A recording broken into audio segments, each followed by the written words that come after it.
Yes, ఒకసారి ఇంద్రనీల్ గారితో మాట్లాడదాం. ఇంద్రనీల్ గారు, సీఎం కానీ, మినిస్టర్స్ కానీ, ఐఏఎస్ అధికారులు కానీ, ఐపీఎస్ అధికారులు కానీ ఎటువంటి అధికారిక పర్యటన కనీసం ఢిల్లీకి వెళ్ళిన ఒక జీవో రిలీజ్ అవుతుంది, ఈ పర్యటన ఈ సందర్భంలో దీనికోసం వెళుతున్నారు, పలానా వాళ్ళని కలుస్తున్నారు అని.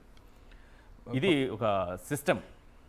ఈ సిస్టమ్ని తన ఇష్టం వచ్చినట్టుగా వాడుకుంటూ ఎక్కడికి వెళుతున్నారో తెలియకుండా సీఎం ఒక మినిస్టర్ మాయమైపోతే ఏమనాలి దీన్ని?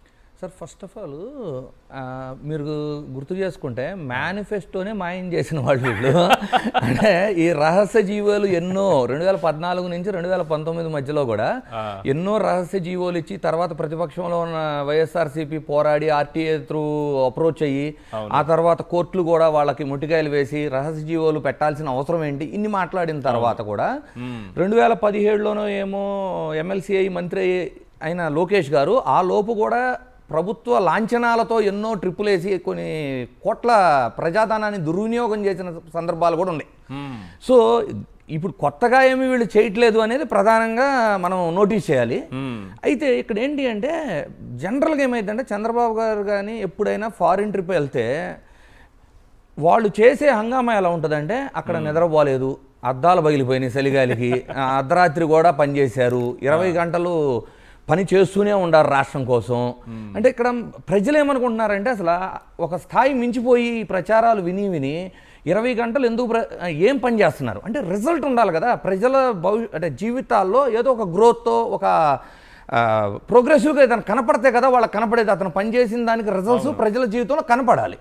అవేవి కనపడకుండా ఈ ఎల్లో మీడియా ఇచ్చే ఎలివేషన్స్ ఎలా ఉంటాయి, 20 గంటలు పనిచేస్తున్నారు. ఏంది పని చేస్తుంది, 2047 విజన్ గ్రాఫిక్స్ తయారు చేస్తున్నారా అని అడుగుతున్నారు.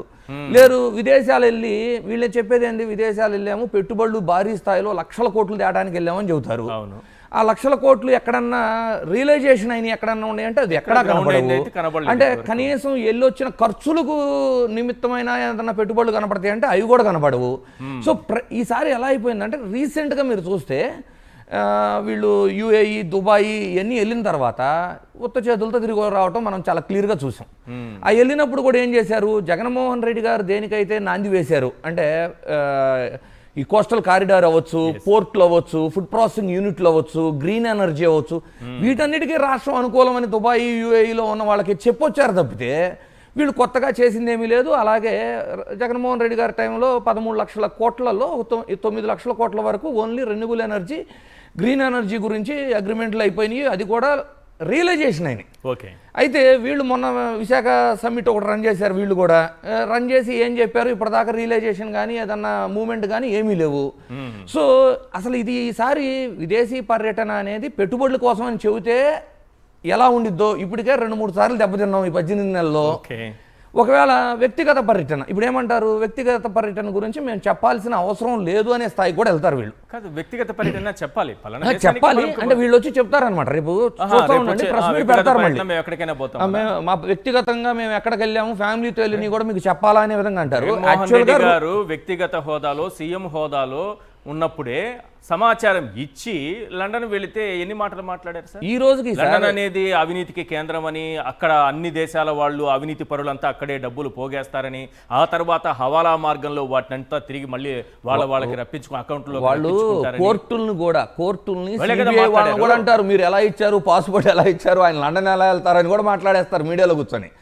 ఈ రోజుకి జగన్మోహన్ రెడ్డి గారు ఒక ప్రతిపక్ష నాయకుడిగా ఉన్నా కూడా తన టైం టేబుల్ ఏంటి, ప్రెసెంట్ ఎక్కడ ఉన్నారు, స్కెడ్యూల్ రిలీజ్ చేస్తారు ఒక ప్రొసీజరల్ గా.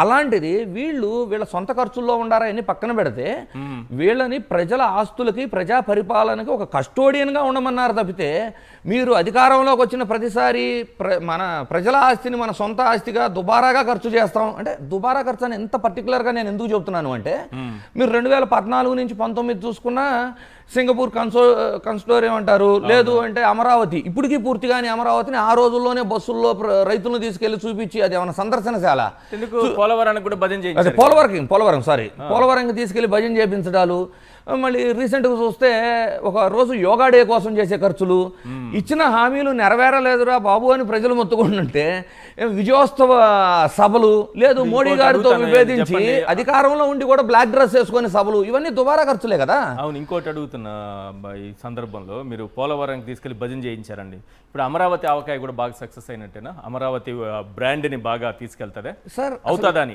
వీళ్ళు చేసే ప్రోగ్రామ్స్ వలన ప్రజలకు కానీ రాష్ట్రానికి కానీ ఏ విధమైన ఉపయోగం లేకపోగా, ఏ విధంగా ప్రజల ఆస్తులని ఈ ఏదో ఒక బిల్లు పెట్టి మనం కాజేయాలి అనే దురుద్దేశం తప్పితే ఆవకాయి అమరావతి ప్రోగ్రాం వలన ఏంటి ఉపయోగం అని మీరు అమరావతి రైతులను, అమరావతి ప్రాంత ప్రజలను అడిగినా కూడా వాళ్ళు కూడా అసహించుకునే స్థాయిలో ఉంది ఆ ప్రోగ్రామ్ ఇనిషియేషన్ అనేది.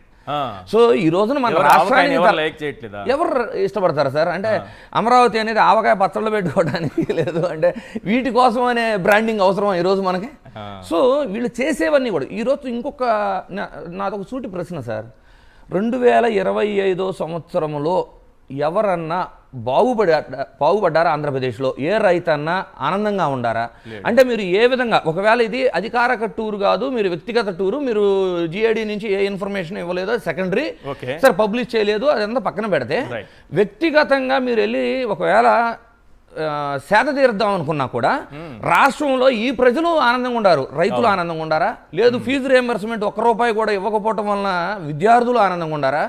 లేదు కనీసం ఆరోగ్యశ్రీని నడపలేని స్థితిలో ఉండటం వల్ల పేద ప్రజలు ఆనందంగా ఉండారా? లేదు ప్రభుత్వ కాలేజీలను ప్రైవేటీకరణ చేద్దామనే ప్రైవేటీకరణ కోసం వెళ్తున్నందుకు వాళ్ళు హ్యాపీగా ఉండారా? అంటే ఏ రకమైన ప్రజలు? ప్రభుత్వ ఎంప్లాయీస్కి ఇంతవరకు వాళ్ళకి పిఆర్సీకి దిక్కు లేదు, కమిటీకే దిక్కు లేదు, వాళ్ళకి పెండింగ్ ఉన్న డిఏలకు దిక్కు లేదు.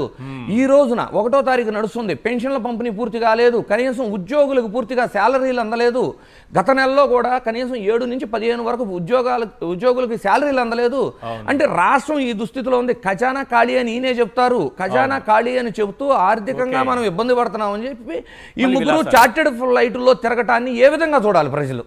సో ఈ రోజున ఒకవేళ ఈ రాష్ట్రంలో ఏ ప్రజలు హ్యాపీగా ఉండారని మీరు న్యూ ఇయర్ చేసుకోవడానికో, లేదు మీరు ఇంత కష్టపడిపోయి ప్రజల జీవితాల్లో మార్పు తెచ్చిన ఆనందంలో ఏమన్నా మీరు ఫ్యామిలీతో వెళ్ళి సేద తీరుతున్నారా? ఎందుకంటే ప్రజలు ఇంత దుర్భరమైన పరిస్థితిలో ఉంటే వ్యక్తిగతంగా మీరు ఎంజాయ్ చేయడానికి వెళ్ళినా కూడా తప్పే కదా.